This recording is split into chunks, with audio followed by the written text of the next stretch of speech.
War over words. President Trump denies using offensive language at a White House immigration meeting, but the firestorm continues. Defending the unborn. Pro-lifers lobby lawmakers to back an important bill ahead of the March for Life. We're on Capitol Hill. A call for help. Catholic bishops are asking the faithful to remember the poor this month, what you can do to help. And the gift that keeps on giving. Officials find a unique use for Rome's infamous Christmas tree. On EWTN News Nightly for Friday, January 12, 2018.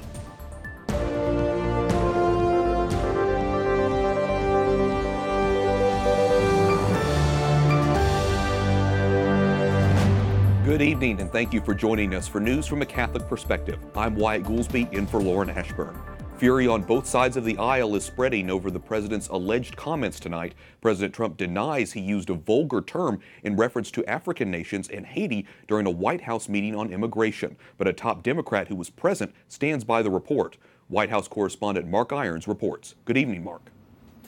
Good evening, Wyatt. President Trump is accused of describing certain countries as worthless dumps using offensive language. The fallout continues, and it could damage fragile negotiations over immigration reform. Today, the president did not comment. Mr. President, are you a racist? A reporter asked Trump that question at a White House event today honoring Dr. Martin Luther King Jr. In a Thursday meeting on immigration reform, Trump reportedly used vulgar language, asking why the U.S. would give preference to immigrants from poor African countries and Haiti instead of places like Norway. The Washington Post reports people familiar with the meeting claim the president said, "Why do we need more Haitians? Take them out."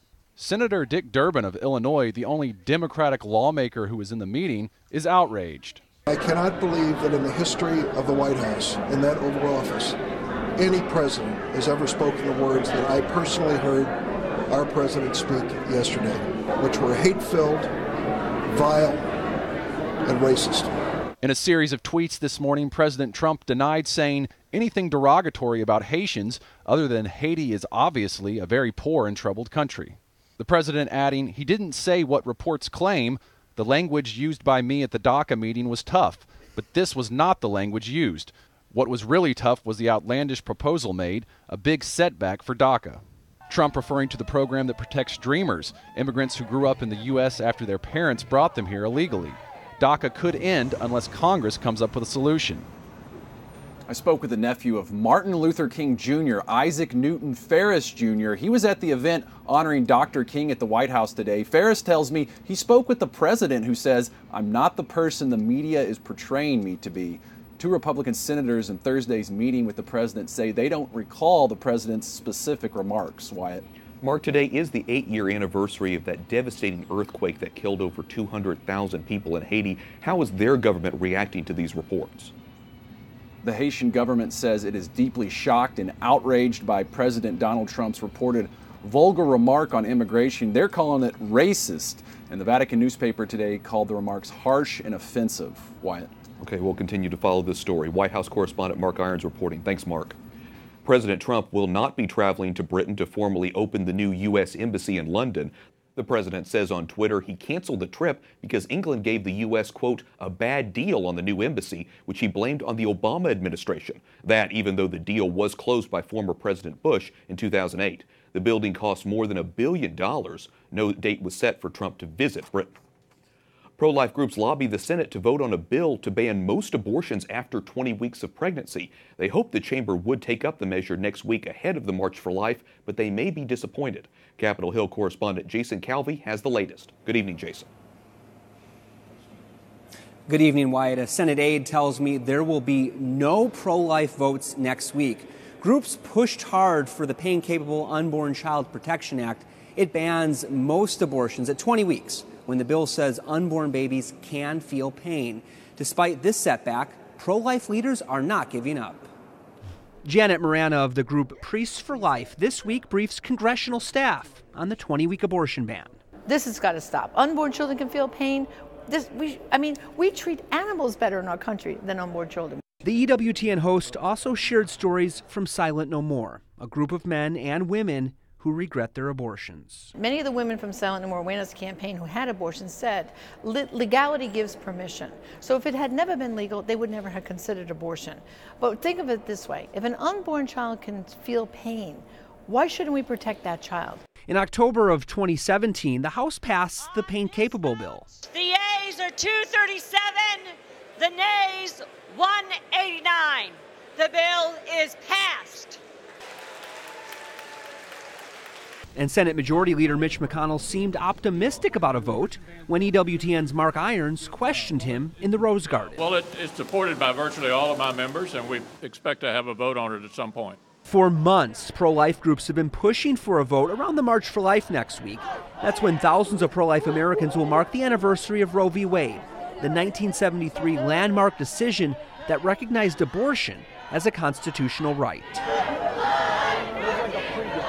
In 2015, the Senate did vote on the 20-week abortion ban, but it didn't get the 60 votes needed. On this vote, the yeas are 54 and the nays are 42. Senator Mike Rounds, a Republican from South Dakota, updated EWTN Pro-Life Weekly. Rounds said the Senate is unlikely to schedule a vote if they don't secure the 60 votes. Still, Senator Rounds tells host Catherine Zeltner he's hopeful. Wyatt? Jason, on the state level, it's interesting to point out that 21 states have passed a 20-week abortion ban, but I understand they're facing legal challenges. What are they up against? That's right, Wyatt. Courts have blocked these bans in 2 states, Arizona and Idaho. Now, Supreme Court precedent says states can place restrictions on abortion after fetal viability. So part of this debate is a child viable at 20 weeks. Correspondent Jason Calvi reporting from Capitol Hill. Thanks, Jason. A 4th pregnant teen immigrant in federal custody says the Trump administration is blocking her from having an abortion. The unidentified 17-year-old says in a court declaration filed Thursday, she has been asking for an abortion for 2 weeks. In the 3 earlier cases, judges ordered the administration to allow the abortion. Crews in California continue to search for those who went missing after the severe weather in that state this week. At least 17 deaths are confirmed, but that number could rise.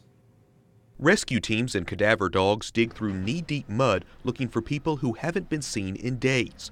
Authorities say all of the dead were killed by multiple traumatic injuries due to flash flood with mudslides. Jonathan Benitez, 10 years old.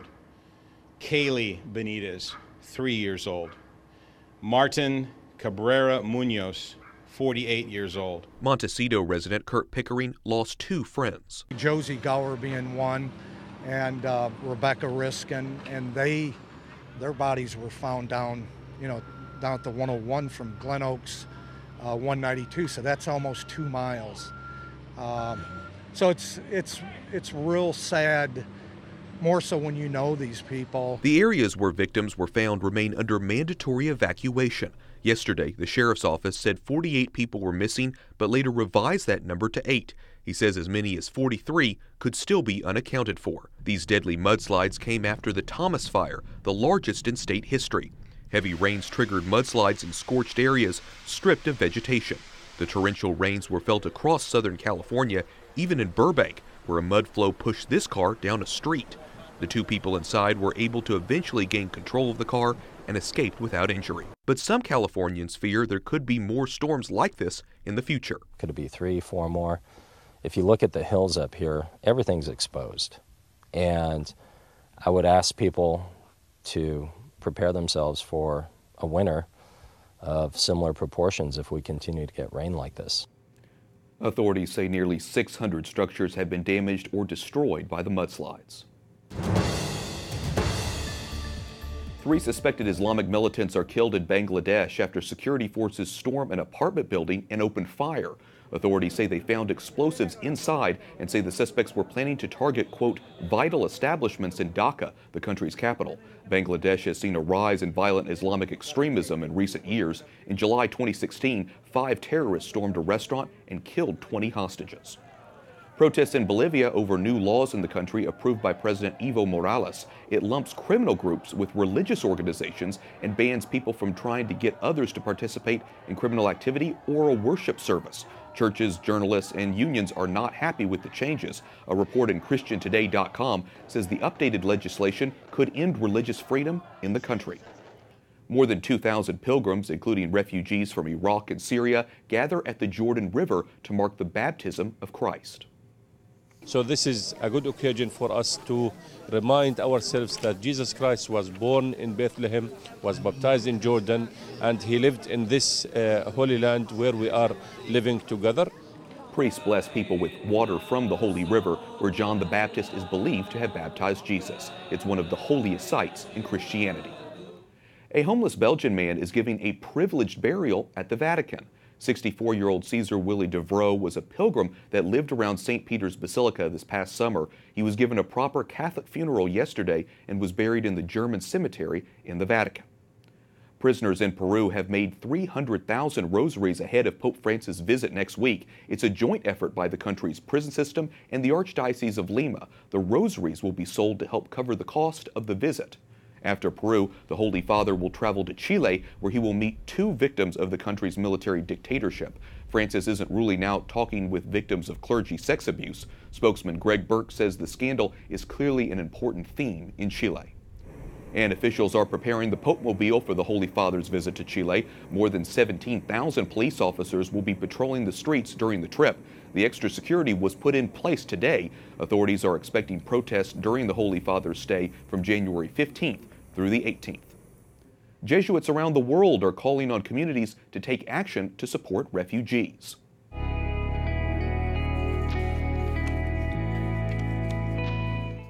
The Jesuit Refugee Service, or JRS, is launching the hashtag Do One Thing campaign on social media to welcome, promote, and protect migrants. The group says little actions have a big impact. Their campaign coincides with the Vatican celebration of the World Day of Migrants and Refugees this Sunday.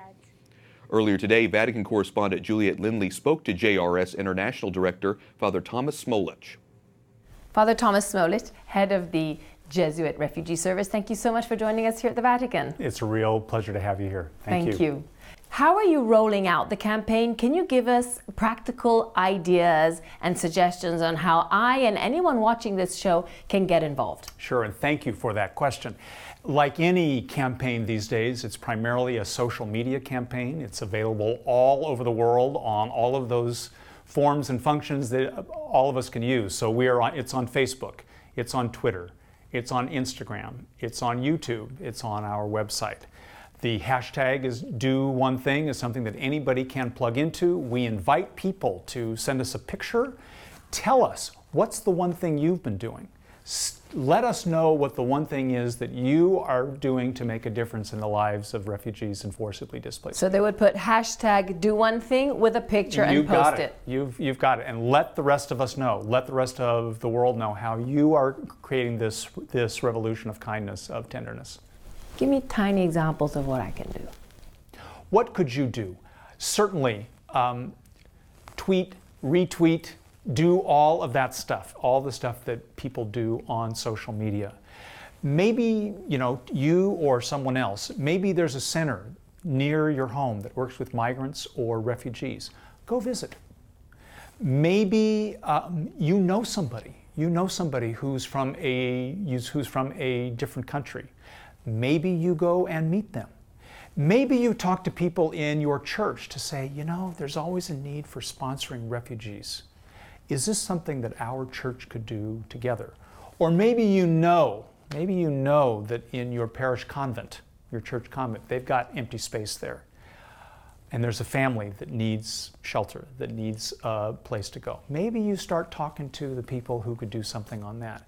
Maybe you make a donation to JRS or to some other group which serves refugees.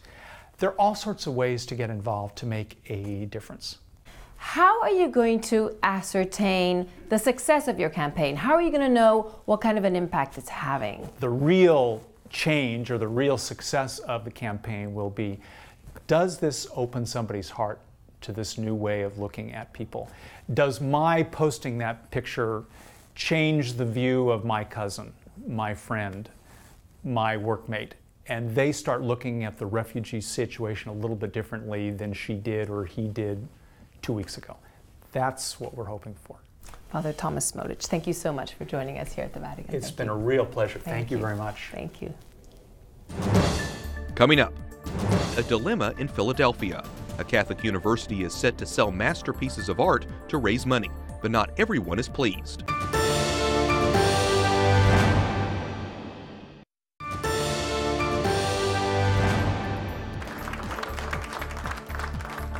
President Trump signs a proclamation today at the White House honoring Martin Luther King Day. MLK will be remembered formally on Monday. The annual MLK parade in Washington celebrates the life of Dr. King.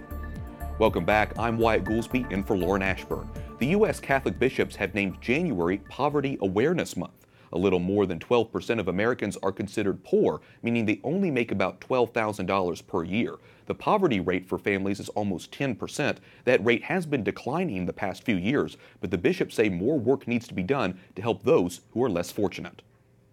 We're joined by Ralph McLeod with the U.S. Conference of Catholic Bishops. Ralph works on the issue of poverty.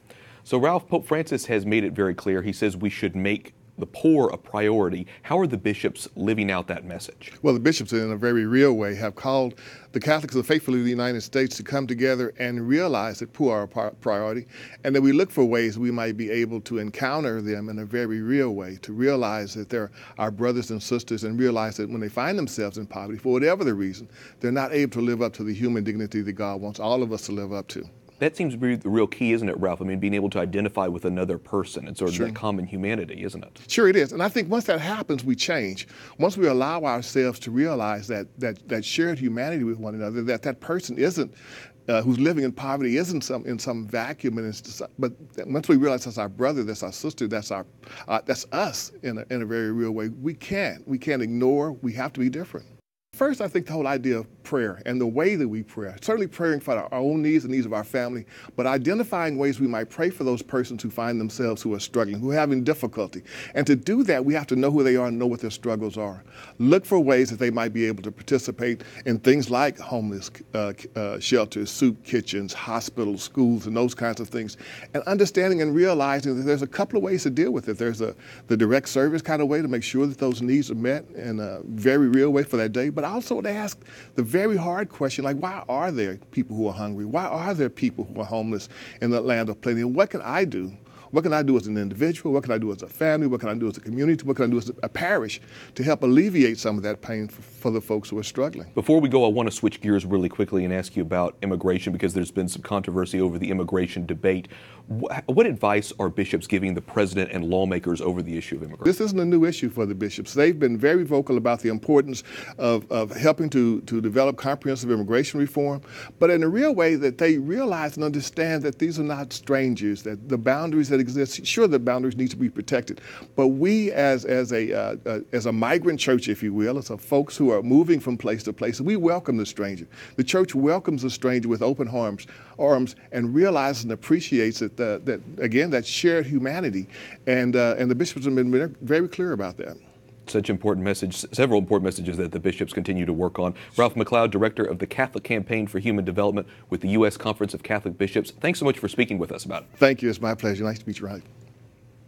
A recent study by Pew Research Center finds a majority of American fathers say they spend too little time with their children. According to the report, 63% of dads say they don't spend enough time with their kids. Plus, nearly 1 in 4 fathers of children 17 or younger are living separately from at least one child. Up next, thinking about how to pay for college? One Catholic university says it's trying to ease the pain. And branching out, officials in Rome have new plans for its Christmas tree.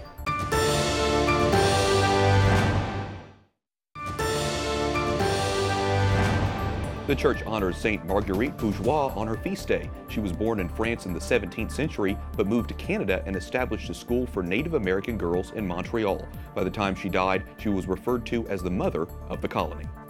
Thanks for staying with us. I'm Wyatt Goolsby in for Lauren Ashburn. A Catholic university in North Dakota is doing its part to help ease the cost of a college education. The University of Mary offers a year-round program so students can earn a bachelor's degree in about 2.5 years.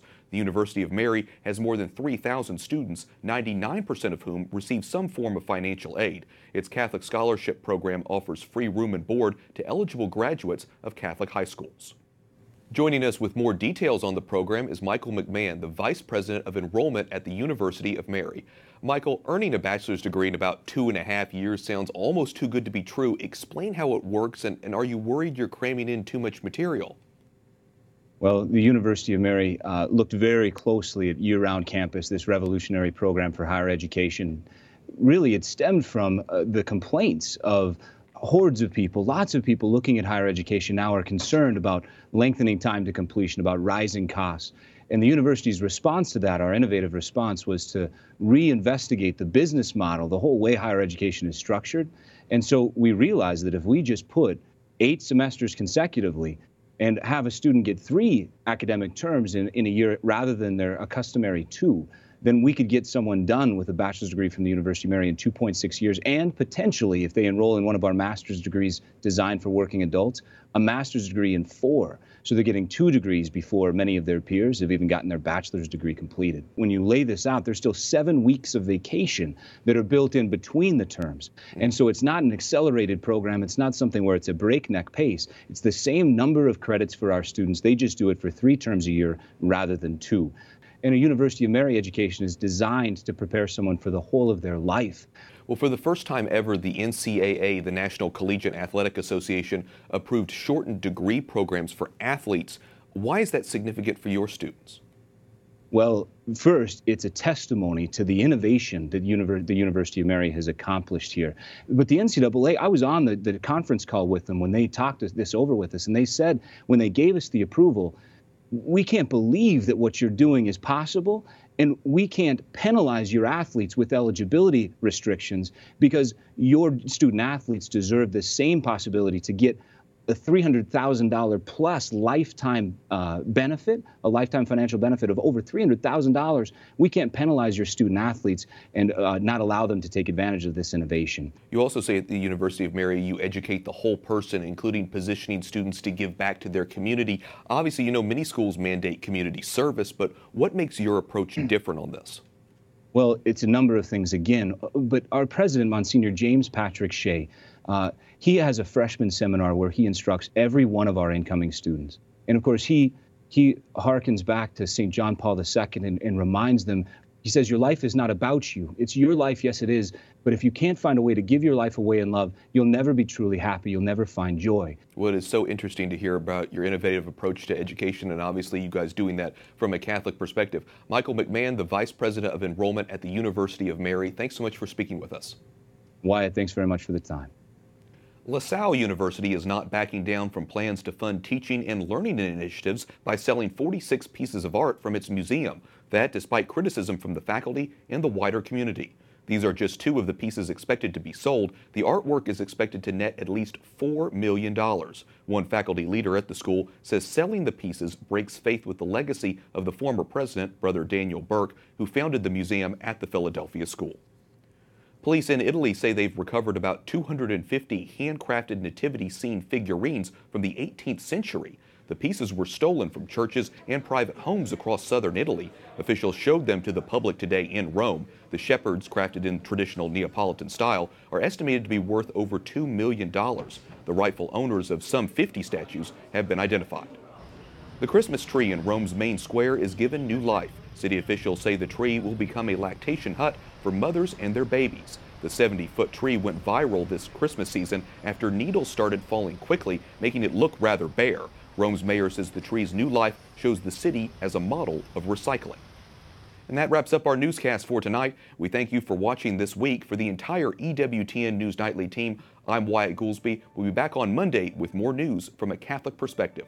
Good night and God bless.